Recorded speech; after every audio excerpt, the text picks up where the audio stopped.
Recently, I've been doing a lot of videos on investing in Pokemon, anywhere from singles to sealed products. But one thing that I haven't touched on is my biggest losses. And today we're gonna look at my 5 biggest mistakes investing in Pokemon. We're gonna get started with one of my biggest disappointments, Pokemon Go.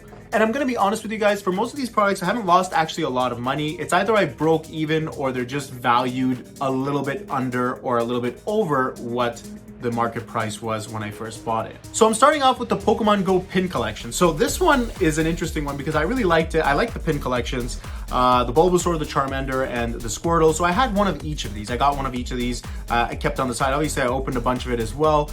And I bought it for about $20 a piece. So I spent about $60. Right now, for the 3 of them, it's going for $43. So I lost about $17. It's not the end of the world. But, you know, Pokemon Go, in my honest opinion, I thought was going to be something of a good set. But unfortunately, it just was not.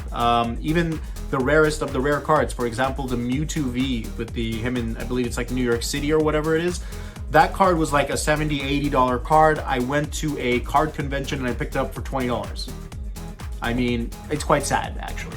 So, unfortunately, the Pokemon pin collection was one of my worst investments. Next up is the ETB from Pokemon Celebrations. Now, some of you are probably going to see this and be like, you know what, that's actually not that bad. It's pretty decent. But when I talk about gains, I'm talking about something where you buy a, let's say, booster box for $140 and now it's worth like $240.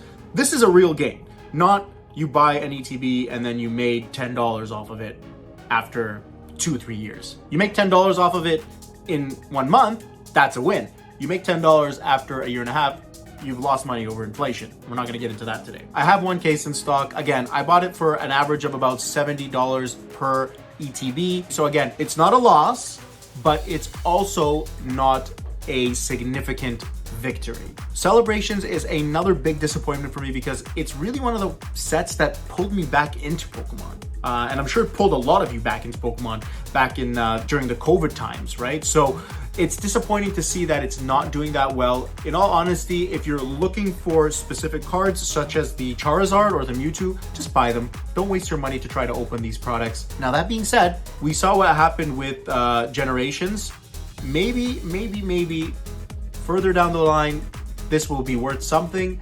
But right now, it hasn't made its profit yet. Next up is another Celebrations box, and this one is the Pikachu V-max one with the special toy with the whole clouds and all that around his head. So this is actually a really cool one. I actually love the toy and I love the box, but in reality, I didn't make anything on it because I bought it for about $60 and it's worth about $60 now. So again, Celebrations just didn't do what we wanted it to do, with the exception of the Ultra Premium box, which I really did well on, but we'll save that for another day. Continuing on with this Pikachu V-max box, again, it was something of a FOMO. I saw it, I got hyped, this is sick, this is gonna be like Generations, and I bought it. I'm sure some of you are aware of those boxes with the Charizard and the Venusaur, as well as the Blastoise little toy collections. Again, those are going for like $300-400 now, so you thought that maybe potentially this Pikachu box might do the same thing, but so far it hasn't. I'm gonna hold on to it. We're gonna see what happens. Again, I only bought about 2 of these, so it's not a big loss. It's not really a loss at all. It's just a break even. But again, I could have put my money into something else. Evolving Skies booster box. Next up is the Vivid Voltage lunchbox. Now this one is quite sad because it's really nice. It's got the Charizard, and in fact the packs that should come in this box, which I believe is a Cosmic Eclipse and some packs from the Sun and Moon era, they're actually pretty nice if you think about it. But the value of it is not there. You could probably just open the box, take the Cosmic Eclipse pack, sell that, and then open the other ones and get the same value plus 4 packs at the same time. I bought this one for about $34. Again, I only have 2 of them in stock, but now it's worth like $25, $26. So really just a big loss. And just the lunch boxes in general have never really done that well. I mean, I'm not gonna go and look at the other ones right now, but I know that Celebrations didn't do too well. So again, just the lunch boxes, they just don't hit. But again, like I said, the packs in them are pretty decent. So maybe it's just an investment that I need to eat and just open the packs and enjoy it, right? The next one is the Pikachu and Zekrom box. Now, this one has pretty much stayed the same price more or less for a very long time. Again, right now it's seeing a little bit of a trickle upwards around the $63, $64 mark.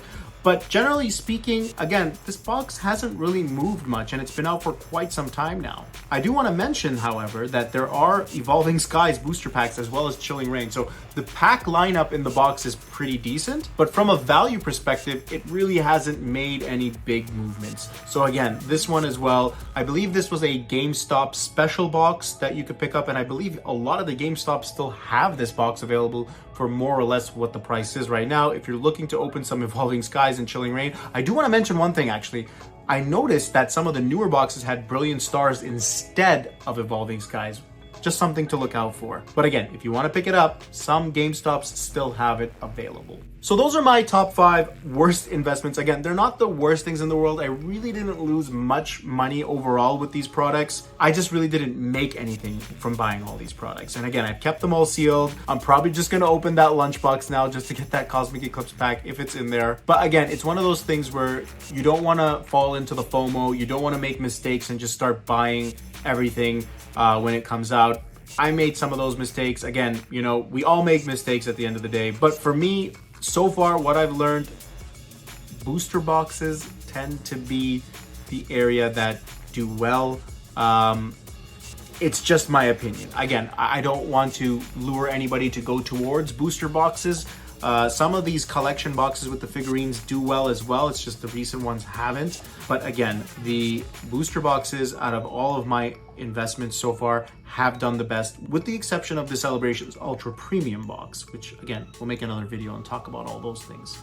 I hope you guys enjoyed this video. Let me know in the comments section below which one you think was my worst investment out of the top 5 that I gave. And if you guys like the content, don't forget to like and subscribe. See you all next time.